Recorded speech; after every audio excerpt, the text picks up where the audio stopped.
in Montreal tonight with Kill Devil Hill, Vinny Appice, and Mark Zavon. Welcome to town. Hey, so nice to be here again. Yeah, it's a great place. Now, tell me a little bit about Kill Devil Hill. You're Vinny Appice. You could have taken a gig with any band. I mean, was it Rod Stewart or Go Sit In at Metallica or whatever? Why did you say Rod Stewart? Anybody. Rod Stewart. Rod Stewie. I can't play ballads anymore. No, but I mean, you could have. The point being is that you could have gone. You could have put your name out there and gotten a gig. So why an original group? I mean, why start over with an original group? Because when I was a kid, I always thought I'd have my own band. Right. So my brother get in the business, and he had his own band. Right.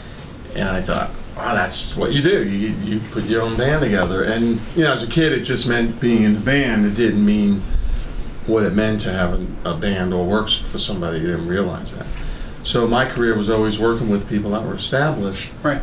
And I always thought, yeah, it'd be nice to have start something and you work at it and put a lot of work in it and it becomes big.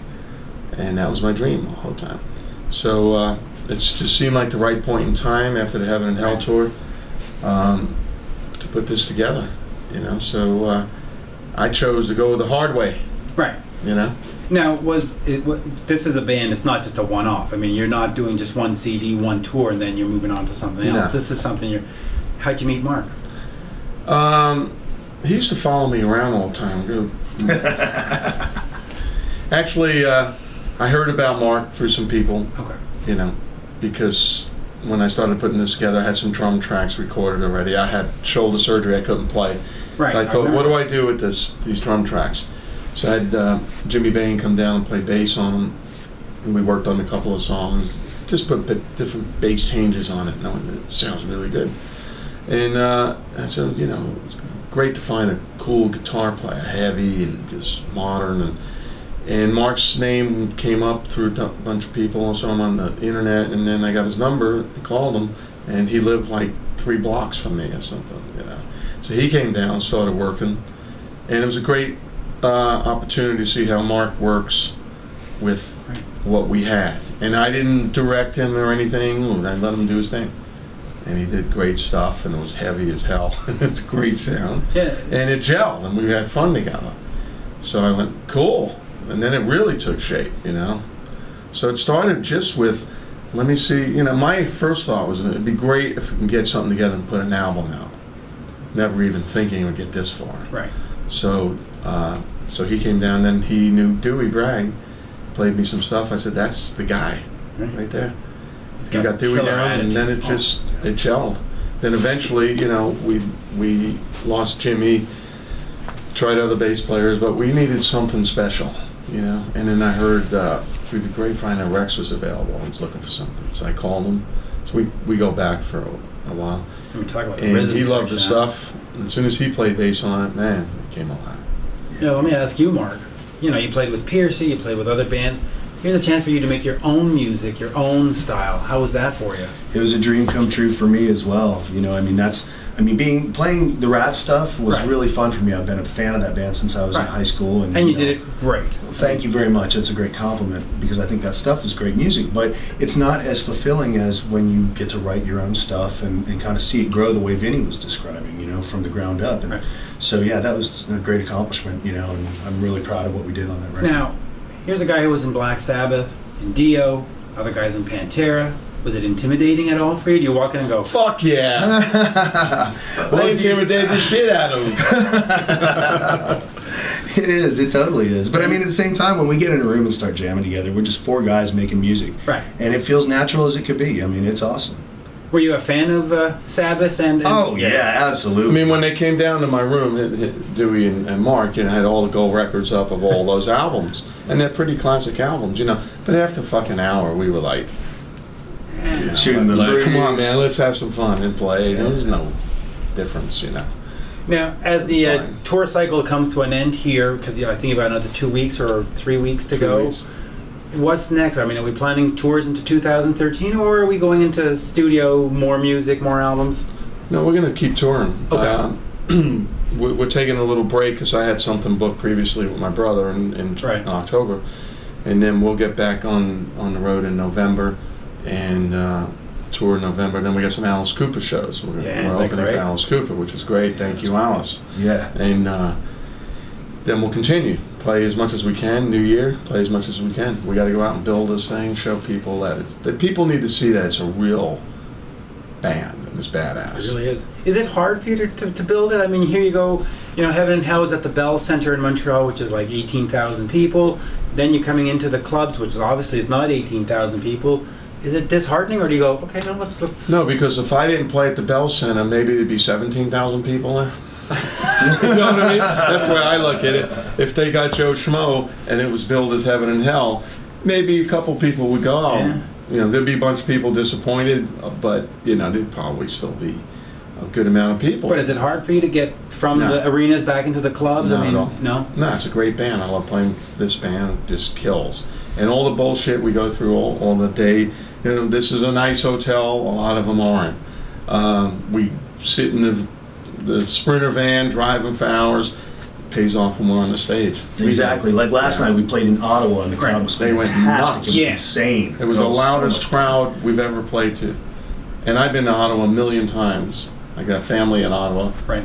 And I didn't know Ottawa was a metal town. I thought it was like, kind of preppy and all that, but they just rocked. They were into it. All of Canada. This whole tour has been amazing. It's true. Yeah. Now, quickly, let's talk about the set list. There's no Dio songs, no Pantera songs. Why not go for the easy sort of crowd response kind of songs? Why just go with the original material? Well, I think once you start doing those songs, people expect you to do them. Right. And because it's the easy way out. It's right? an easy way out, and it's just me playing a Dio song with three guys that weren't on the Dio song, right. and Rex playing Pantera song with three guys that weren't on the album. Right. So we chose to just go with. It's a smart way to build it, though. I mean, you got to say, hey, this is who we are. Right? This is who we are. Because otherwise, you can become a cover band. Here's what we do, and the reaction's been great. Yeah, we don't want to become cover band and do Rainbow in the Dark and other songs, So eventually, maybe we'll throw one or two in for a surprise. Yeah, but otherwise, it becomes this cover band. People just think, oh, it's this Dio cover band touring around. Yeah. Sort of defeats the purpose. But do we have a schedule on a second Kill Devil Hill? I know I just asked, but is there any writing started now? Oh yeah, we've got a bunch of demos. We probably got 5 or 6 finished tunes, and then 6, 7 demos that are or ideas that are kind of in transit. So. There were things that we didn't use. Yeah, that we had recorded too. Some cool songs, and then we wrote one in the last break, a really cool fast song, and then. At soundcheck, we come up with this stuff. We haven't recorded it yet because we don't have a recorder. Let's hope we don't forget what those were. And just pull out the iPhones. Exactly. It's a good way to write because you got that. When there's a good sounding room, you got that power. And I used to do that with Iommi at the soundchecks. In a big arena, and then he's playing something, and I let him get his guitar together. Then I'll get up, whack into some feels, and he'd play to it, and even he said the same thing. I wish we could record this. Right. Yeah. Because you got the great big sound, and it's easy to play. With the market as it is now, though, is it even worth making an album or even a second follow-up? Is it not better just to do the iTunes thing and the Amazon download? Or why a full 10, 12 song album? You have to have an album. It makes it all legitimate. Like we toured without the album, right? In it was 2010. Yeah, it was 11. Whatever year that was. It's funny though. It was before this tour. I know that. But it is funny to think that everybody is talking about how the music industry is falling apart, and albums are falling apart, record companies are falling apart. But you tour with just a single, and nobody shows up. We're selling CDs. Some of the nights we sold 40 CDs. There's only 200 people there. It's a small place, and a quarter of the people buying CDs. Yeah. Once they hear it, and the album makes all the songs go. This always happens. You write these songs, everything's like loose ends. You make an album, it's it's there for history, or it's done. That's the album. These are the way the songs go. It just brings the band together. Then people see it as an album now, and they want to. It makes it more real. And then when they see us out there playing, you know, they see, well, this is a real band, man. I want to be part of this band. They're buying shirts, and people wearing their shirts now. Important. People buying the CDs. I think, you know, for us, we have to have the album because now we started seeing a build. You know, Facebook has gone up. KillDevilHillMusic.com. What is it? Kill Devil Hill Music.